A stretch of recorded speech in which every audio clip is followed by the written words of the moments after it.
안녕하세요. 구원파 탈퇴자입니다. 저는 구원파에 약 30년 정도 몸담았으며 주님의 전적인 은혜로 건짐을 받은 사람입니다. 그 안에 있을 땐 정말 우물안, 개구리였습니다.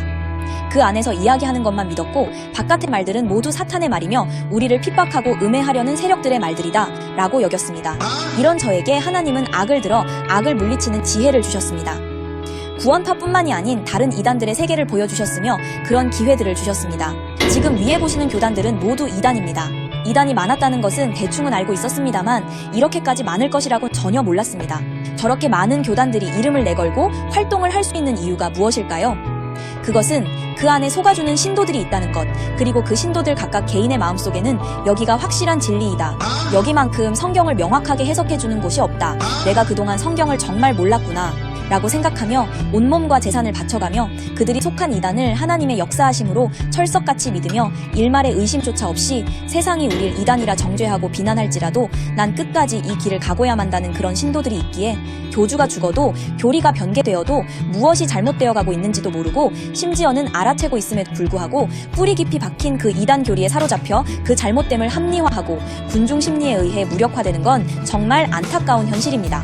물론 이단의 뜻이 달을 이해 끝 단자를 씀으로써 끝이 다르다는 의미인 만큼 항상 시작은 옳은 말로 심지어는 대부분은 맞는 말로 우리들을 미혹합니다. 위의 구절들은 이단들이 세상에게 핍박을 받을 때 단골처럼 쓰이는 성구입니다. 맞는 말씀이지만서도 저 맞는 말씀들을 다 자기들 입맛에 맞게 덧붙여버리니 참 개탄스러웠습니다. 구원파도 세월호 사건으로 고난과 핍박이 끊이질 않았었죠. 잘못됨을 인지하고 나와야 정상인데 저 성경 구절을 우리에게 적용하며 장차 구원파에게 나타날 지옥의 영광을 위해 지금 남아 계신 분들도 그 고난을 지금까지도 쭉 이어나가고 있습니다. 너무나도 안타까운 현실입니다. 이단들의 공통점 중 하나는 상당한 배타성을 띠는데요. 진영 논리나 확증 편향, 내로남불은 기본 패시브입니다. 구원파 기준으로는 우리들의 세월호 사건은 환난과 핍박이며 마귀의 모략이야. 그렇지만 JMS 정명석은 틀렸어. 그 사람은 성범죄자야. 이만희는 틀렸어. 누가 저 할배를 구원자로 봐? 그럼 이쯤에서 JMS 신도들과 신천지 신도들이 구원파에게 묻습니다. 그럼 너네는 세월호랑 뉴스에 나온 비리들은 어떻게 설명할 거야? 라고 물으면 그건 말이지 로 시작해서 우리는 너희랑은 달라? 로 끝납니다. 저는 정명석을 믿는 사람들, 이만희를 믿는 사람들 다 이해할 수 있습니다. 어떻게 그게 가능하냐고요? 내가 구원파에 있을 때 유병헌 회장을 바라보았듯 저들도 그 교주를 유병헌 회장을 보듯이 바라보는구나 라고 이해하면 굉장히 쉬운 부분입니다. 어느 교단이든 우리만은 다르다. 우리만은 반드시 진리이다. 이건 양보할 수 없는 불변의 진리이다. 우리는 성경 가지고 이야기한다. 우리만큼 성경을 정확하게 해석하는 곳은 없다. 우리는 우리 죄를 위해 예수님이 십자가에 피 흘려 돌아가신 것을 믿고 있다. 정말 거짓말이 아니고 대부분의 이단들이 주장하는 것입니다. 그럼 우린 이쯤에서 우리만은 다르다라고 확신만 할 것이 아니라 의심을 해보아야 한다는 겁니다. 마태복음 7장 3절 어찌하여 형제의 눈 속에 있는 티는 보고 내 눈 속에 있는 들보는 깨닫지 못하느냐. 이 말씀을 쉽게 우리말로 풀이하면 똥 묻은 개가 겨 묻은 개 나무란다는 말로 해석될 수 있겠네요.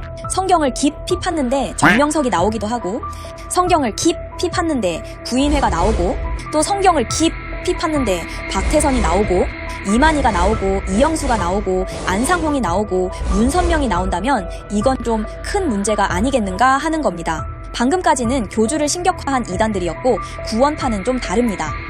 교주를 신격화하진 않았거든요. 앞서 말한 자기 자신을 그리스도, 메시아라 사칭하는 자들은 적그리스도이며 구원파의 유병헌 회장은 거짓 선지자 쪽에 속하는 이단입니다.